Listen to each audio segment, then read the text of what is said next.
After the NBA All-Star reserves were announced last night on national television, Darius Garland put up 32 points and 11 assists in a win against Ja Morant and the Memphis Grizzlies. He was ballin', oh my goodness. And this performance from Garland last night was no coincidence. He was proving a point because out of the 7 All-Star reserves selected in the East last night, Garland was nowhere to be found.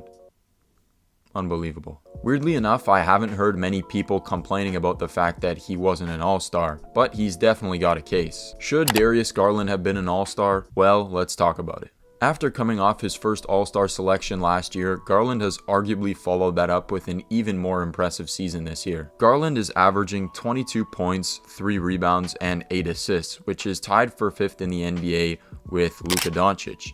He's also shooting 46% from the field and 41% from 3. He's got a flamethrower. Garland is also chipping in 1.3 steals a game, which shows he's not completely inept defensively, unlike his opposite number last night, Ja Morant. Ja, if you could just play a little bit of defense, that would make me feel so much better. The Cavs are currently sitting 5th in the East with a record of 32-22 at this moment, just behind the Brooklyn Nets in 4th seed. Kyrie just requested a trip. Oh my god.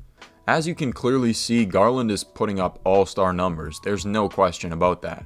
And what he's done this year is even more impressive considering the lessened role he's had in the offense due to the Cavs trading for Donovan Mitchell. He's had to be a little bit more of a secondary ball handler this year, but he's doing an incredible job nonetheless. And throughout his NBA career, he's been adapting every single season, and this year with Donovan and some of the Cavs improvements, it's no different. Garland is clearly one of the most crafty shot creators and ball handlers in the NBA. His array of moves and combinations of getting to the bucket are so fun to watch. He and the Cavs have been great this season, but shockingly enough, when Garland plays, the Cavs only have a record of 23-22, which would put them probably around the 7th seed in the East, which is not the greatest. But this was mostly due to Garland's health at the start of the season. The Cavs went on damn near like a 6-game losing streak as soon as Garland back because he had that freaking horrible eye injury there, and they were still trying to figure out ways to integrate him and Mitchell. But eventually they started to pick up steam and he's looked fantastic with them ever since. But it's still something you have to take into consideration when trying to pick an all-star. So,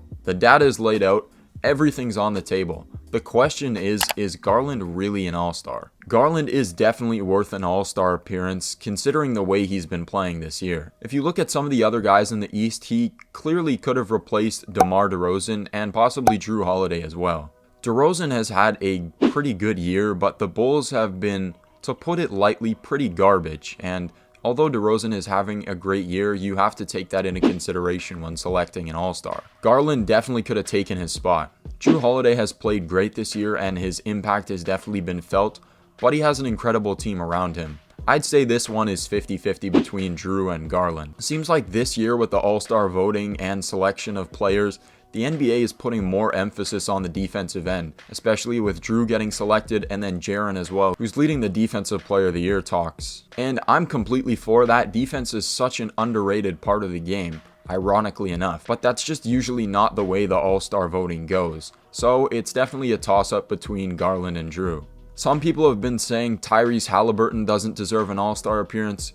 If you say that, you're out of your mind. He's been carrying the Pacers, and they've been in total shambles ever since he's gone out. They lost like 9 in a row. They need him badly. He's definitely an all-star. But there are also some other guys who weren't even selected at all that were definitely worthy of an appearance as well.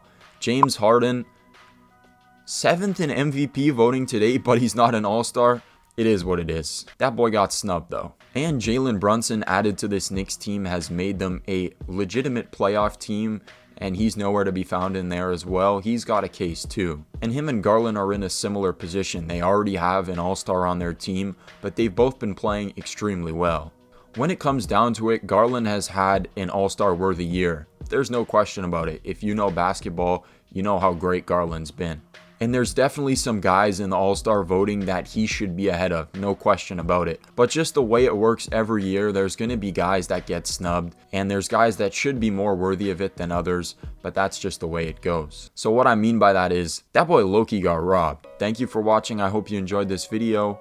Like, comment, and subscribe if you want to hear some more stories and videos about some of the more underrated players, teams, In the NBA, I try to put out 2 videos a week on these kind of topics, so if that interests you, hit that subscribe button. And as always, stay rested. See you in the next one.